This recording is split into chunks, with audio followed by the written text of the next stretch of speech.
朋友们，大家好，我们在修一个电动车充电器。上个视频发了之后，有个附近的朋友看了发的视频过来让维修的。我说轻易这个东西没有修的价值，非让修，那么咱给他看。根据客户自己说吧，就是说不充电了啊，插上电之后两个灯都亮，不充电了，都是红灯的，不充电啊，没有电输出啊，哎，他这个吧是2013年的这种充电器不大常见，这种啊，不大常见。2013年的，我看一下它自己也拆开了啊，自己也拆开了，这还少了一个螺丝啊，这少一个螺丝，自己拆开了。修这种电源开关啊，这个开关电源啊，然后还有这个电磁炉一类这些东西，建议朋友们是用这个就是维修插座。这个是我给粉丝做的吧，做了能有20几个了，我自己多做一个留着。用它呢，就是防止就是说，里边有短路的情况，把别的件儿再烧毁扎件儿，还有就是撬咱自己的这个总闸什么的啊，或者咱自己电器在用着一块儿给烧坏啊。所以说呢，维修这个东西的时候，建议就是朋友们必须用这个维修插座啊。这样呢，如果说有短路情况下，这个灯泡会亮，不会烧了，就是说别的东西啊。那我们言归正传啊，然后看看它这个有什么问题啊。我们先插电试一下啊。哦，像这种情况吧，就是有短路的情况了啊，肯定也这就说不能听客户说啊。你像这种情况呢，你看一闪一闪就有短路情况，这个灯也不亮，并没有亮，这就说明里边可能有短路了啊。像这种情况的话，在我的维修经验当中，多数是有开焊啊，或者是扎件的情况，或者开焊的情况啊，一般这种情况。就有时候我们不能光听客户说啊，我们要自己试。如果说你这样的话，上去啪，就跳闸了啊，肯定把别的东西都烧毁了，或者把板子别的件又烧毁了。所以说维修插座在我们维修当中啊，起的作用相当关键啊，必须用它啊。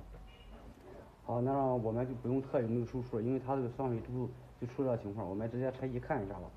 像这种情况应该不是什么大问题啊，如果大问题的话，真的就没修的价值了啊。但是有些人吧，他怎么说呢？他觉着这种事是原车带的哈，他就比买个新的虽然便宜，但是他就总感觉不如原车带这个好，他要修一下。像这种情况呢，我们只能给他修一下啊。我看一下啊，什么情况啊？里边就有很多啊，看看这些灰尘有很多啊。那个我们修完之后给它清理一下要啊。拿的时候小心点，以防里边有电。你像这个6波电容啊，哎，可能它6波电容开焊了，因为没有鼓啊，没有鼓包，但是用手一碰，这电容很松了。你看很松啊，有可能它的问题啊，它导致了300伏不稳啊，所以说灯也不亮。我们看一下啊，我们拆开看一下，不要被电到，小心点啊。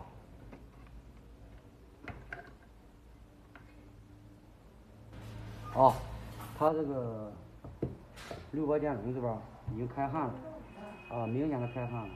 但是现在里边有电没电，我们不敢肯定，所以说不要用手去触。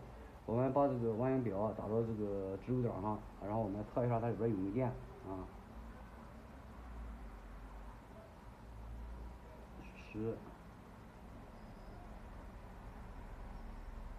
十几伏不会电人了，不要紧了，这就啊，十几伏不会电人了啊。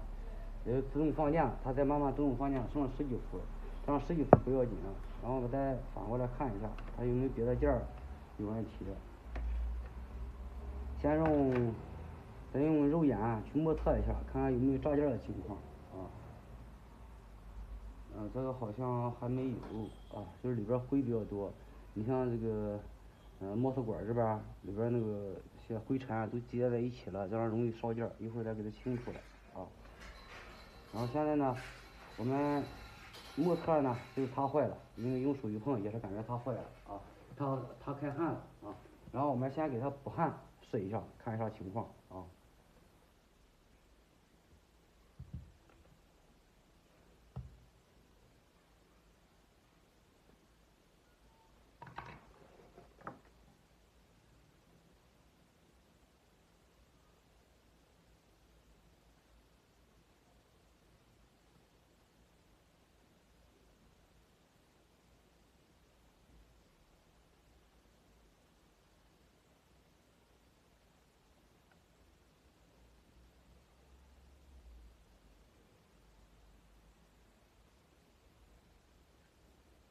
老铁热得太慢，不给力啊。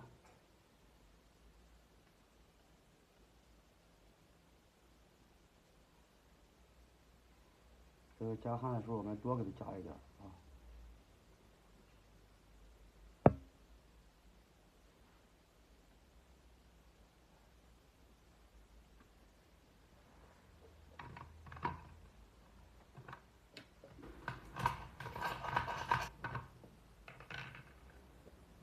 好，这个焊我们已经给它补上了，补上了之后我们再通电看一下还出不出有问题了啊。如果不出这问题了，就说明这个没有什么别的问题，只是这么一个这个开焊啊，没有什么别的问题了。